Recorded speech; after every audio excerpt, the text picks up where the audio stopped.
పాడి పంటల ఛానల్ చూస్తున్న రైతులకి నమస్కారం. ఈరోజు మనం అల్లూరి సీతారామరాజు జిల్లా చింతపల్లి మండలం చిన్నబరడ గ్రామంలో ఉన్నాము. ఇక్కడ ఉన్న గిరిజన రైతులకి ప్రధాన ఉపాధి మార్గంగా కాఫీ తోటలు అనేది పండించుకుంటున్నారు. ఈ కాఫీ తోటలు అనేది ఎట్లా సాగు చేసుకుంటున్నారు అనేది మన రైతు యేసరత్నం గారు మనతో పాటు ఉన్నారు. వారిని అడిగి పూర్తి వివరాలు తెలుసుకుందాము. నమస్కారం అండి. నమస్కారం అండి. ఈ కాఫీ తోటలు అనేది ఎప్పటి నుంచి చేస్తున్నారండి? ఎవరి ద్వారా తెలుసుకొని చేస్తున్నారు? ఈ కాఫీ ప్లాంటేషన్ అనేది మేము 1982 కన్నా ముందు నుంచే చేస్తున్నామండి. ఇది అప్పటి నుంచి కూడా ఐటీడీఏ సపోర్ట్ ఉంది. దీనికి ఐటీడీఏ సపోర్ట్ ద్వారా మా గిరిజన ప్రాంతంలో కూడా సాగు చేయడం జరుగుతుందండి. ఇప్పుడు మీరు ఇక్కడ ఎంత విస్తీర్ణంలో సాగు చేసుకున్నారండి? ఇప్పుడు మేము ప్రస్తుతానికి అయితే ఇది 6 ఎకరాల దగ్గర ఉందండి. మేము మా ఓన్గా ప్లాంటేషన్ 6 ఎకరాల దగ్గర సాగు చేస్తున్నాం. అంటే ఈ ఎట్లా వేసుకుంటారు విత్తనాలు? ఈ కొండ ప్రాంతంలో మీరు మొత్తం చేసుకుంటున్నారు కదా. విత్తనాలు కూడా అండి మాకు ఐటీడీఏ నుంచి ఇస్తారు. మంచి నాణ్యమైన సీడ్.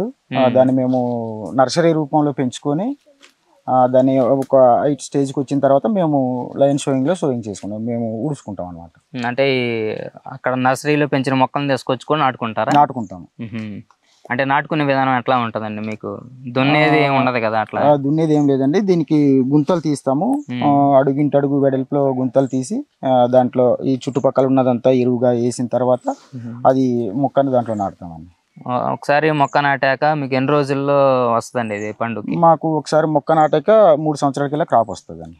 అంటే ఒక్కొక్కసారి మొక్క వేసాక 3 సంవత్సరాల దాకా 3 సంవత్సరాలు వెయిట్ చేయాలి. ఆ తర్వాత నుంచి మాకు పంట చేతికి వస్తుంది. అట్లా వేసుకున్న దగ్గర నుంచి ఎన్నిసార్లకు వస్తారండి? 3 సంవత్సరాల తర్వాత నుంచి? 3 సంవత్సరాల తర్వాత నుంచి ఇంకా ప్రతి సంవత్సరం వస్తుందండి కాపు. అంటే సంవత్సరంలో ఎన్నిసార్లు? సంవత్సరానికి ఒకసారి కాపు వస్తుంది. సంవత్సరానికి ఒకసారి కాపు వస్తుంది. కోతకి ఏ టైంలో వస్తుందండి? ఏ నెలలో? ఇది కోత నవంబర్లో స్టార్ట్ అవుతుందండి. నవంబర్లో స్టార్ట్ అయ్యి జనవరి వరకు ఉంటుంది. జనవరి వరకు ఉండింది. అంటే ఇప్పుడు దీంట్లో 1 ఎకరానికి ఎంతవరకు మీకు లాభం వస్తుంది? ఈ ఎకరాకి దీంట్లో చెర్రీ రకంగా తయారు చేస్తే ఒక 800 కేజీల నుంచి 1 టన్ను వరకు వస్తుంది అండి. ఎకరానికి 800 నుంచి 1000 టన్ను వరకు దిగుబడి వస్తుంది. ఎంతకే అమ్ముతున్నారండి ప్రజెంట్ ఇప్పుడు? ప్రస్తుతానికి 150 రూపాయలు చెర్రీ ఉంది. పళ్ళు అయితే పర్ కేజీ 44 రూపాయలు ఐటీడీఏ కొంటున్నారు అనమాట. ఓకే. అంటే మీకు పెట్టుబడి ఎంత అయిద్దండి మామూలుగా మీకు? ఇది పెట్టుబడి మాకు 2 విడతలుగా అవుతుందని. వీడింగ్ ఒకసారి చేస్తాము. ఫ్రూట్స్ అవి తీసిన తర్వాత దానికి సెంటరింగ్, గొడ్డు కొమ్మలు తీసేయడం, స్టాంబోరర్స్ ఇవన్నీ ఉంటే క్లీన్ చేయడము ఇవి చేస్తూ ఉంటాం. 2 దఫాలుగా పెట్టుబడి అవుతూ ఉంటుందండి.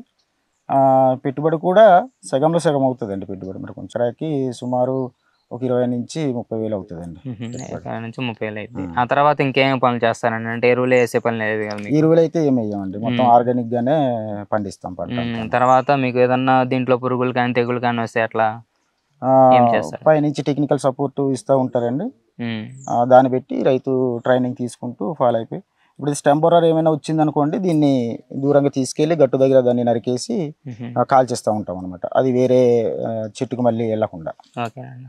ఇప్పుడు ఈ వచ్చిన కాయల్ని ఇప్పుడు ఎట్లా కోస్తారండి? అంటే ఈ పచ్చికాయ ఉంది కదా, రెడ్ కలర్ పూర్తిగా వచ్చినప్పుడు కోస్తారా ఎట్లా? ఇది ఏదైతే ఉందో దీంట్లో ఇది బాగా పండిపోవాలండి. బాగా ఎర్రగా వచ్చిన తర్వాత దీన్ని తీసుకుంటాం అనమాట. కోతుల వల్ల కానీ కొద్దిగా రద్దు అయ్యే అవకాశం ఉంటుంది. దాన్ని బట్టి బయట నుంచి కూడా లేబర్ తీసుకొని వచ్చి కూల్ రూపంలో ఏర్చుకోవడం జరుగుతుంది. ఈ హార్వెస్టింగ్ చేసిన తర్వాత మీరు ఎట్లా అమ్ముకుంటారండి? ఇది మేము 2 రకాలుగా అమ్మకం చేస్తామండి. ఇప్పుడు ఈ పళ్ళు అయితే ఉన్నాయో ఈ మేము తీసుకెళ్ళిన తర్వాత మేము ఇంటి దగ్గర పల్పింగ్ వాల్యుయేషన్ చేసుకుంటాము. అది పల్పింగ్ చేసుకొని ఒక 24 గంటలు దాన్ని మళ్ళీ మేము ప్రాసెసింగ్, అంటే తెలుగులో ఊరబెట్టడం అంటారా, ఊరబెట్టిన తర్వాత దాన్ని మళ్ళీ వాష్ చేసి ఒక 14 నుంచి 16 రోజుల వరకు దాన్ని డ్రై చేసి ఆరబెట్టుకున్న తర్వాత అమ్ముకోవచ్చు. అది పార్చ్మెంట్ అంటాము. లేదంటే ఇదే ఫ్రూట్స్ని అలా తీసుకెళ్ళి నేరుగా ఆరబెట్టేసుకుంటే చెర్రీ రూపంలో కూడా మనీ అనేది తీసుకోవచ్చు. ఒకవేళ మీకు ఎక్కువ రోజులు 14 రోజులు ఆరబెట్టి తీసుకున్న తర్వాత అయితే రేట్ కలిసి వచ్చేది. రేట్ కలిసి వస్తే వేరియేషన్ ఎక్కువగా వస్తుంది అన్నమాట. ఈ మొత్తం ప్రాసెస్ లో మీకు సుమారు 1 ఎకరానికి ఎంత వరకు లాభం వస్తుందండి? మాకు సంవత్సరానికి వచ్చి పెట్టుబడి అంతా పోను ఒక 15 నుంచి 20 వేల వరకు లాభం వస్తుందండి. దీంట్లో ప్రతి రైతు కూడా ఒక 10 ఎకరాల వరకు సాగు చేస్తూ ఉంటాడు. ఎకరానికి 15 నుంచి 20 వేలు పెట్టుబడి అంతా పోను లాభం రావడంతో దాంతో జీవనోపాధి కొంచెం రైతుకి మెలకుగానే ఉంటుందండి. జీవనోపాధి అలా సాగుతుంది అనమాట. అంటే మీకు ఈ మొత్తం ప్రాసెస్ లో టెక్నికల్ గా ఎవరెవరు సపోర్ట్ చేస్తారండి మీకు? మాకు కాఫీ బోర్డు, ఐటీడీఏ కావచ్చు, మిగతా ఎన్జిఓస్, ఎఫ్పిఓస్ వీటి ద్వారా టెక్నికల్ సపోర్ట్స్ అందించడంలో మేము ఇంకా దిగుబడిని పెంచుకొని ఇంకా కాఫీ తోటలను ఎక్కువగా డెవలప్ చేసుకునే అవకాశం అయితే ఉందండి. వాళ్ళు సపోర్ట్ కూడా ఇస్తూనే ఉన్నారు.